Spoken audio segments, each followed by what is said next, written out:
Barchaga salom do'stlar. Bugungi videoda sizlar bilan men Denni va bugungi videoda qanday qilib po'choqlantirga mod o'rnatishni o'rgataman. Albatta, video boshlanishidan oldin videoga like bosib, kanalimga obuna bo'lib qo'yinglar. Unda videoni boshlaymiz. Bolalar, bizga ko'rib turganingizdek mana Zarchiver ilovasi kerak bo'ladi. Buni sizlar Play Marketdan tortsalaring bo'ladi. Unda biz Telegramga o'tamiz. Mana men shu Lucky Block modini o'rnatmoqchiman.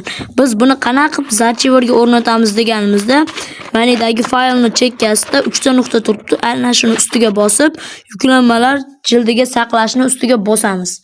Va fayl bizga saqlandi. Va shunda Zarchiver ilovasiga o'tamiz. Zarchiverga kirib olganimizdan so'ng download degan bo'limga kirib, Telegram bo'limiga kiramiz va bizning modimiz o'rnatilgan bo'ladi. Aytgancha oldindan aytib o'taman. O'zingizning versiyangizga mos modlarni o'rnatishingiz kerak, bo'lmasa ishlamaydi. Va mana shu kerakli modni ustiga bosib turib, nusxalamoq bo'limini ustiga bosib, keyin ichki xotira bo'limiga o'tib, Android, data va data bo'limidagi po'choqlantirni papkasiga kirib olib, Files papkasiga va Minecraft papkasiga kirib, Mods bo'limiga qo'shib qo'yamiz. Va endi po'choqlantirga kiramiz.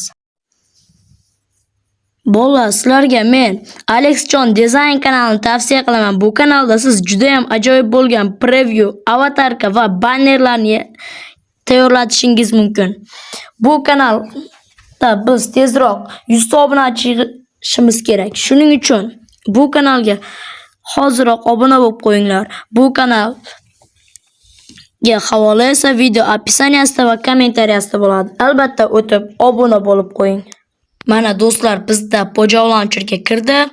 Endi biz o'rnatgan modimizni sinab ko'rsak ham bo'laveradi. Xo'p, qidirishga Lucky bo'ldi, o'zi chiqdi mana. Do'stlar, mana o'rnatgan modim ishladi. Ajoyib Lucky Blocklar modi ishladi. Xo'p. Bolalar, video sizlarga yoqqan bo'lsa, videoga like bosib, kanalimga obuna bo'lib qo'yinglar. Aytgancha, sizlar mana shu 13-qishloq kartasida o'ynamoqchi bo'lsangiz, shu videoga 50 ta like qilib bersalaring, mana shu 13-qishloq kartasini qanday qilib o'rnatishni o'rgataman. Unda videoga like bosib, obuna bo'lishni unutmang. Sizlar bilan men Denni bo'ldim. Hammaga xayr.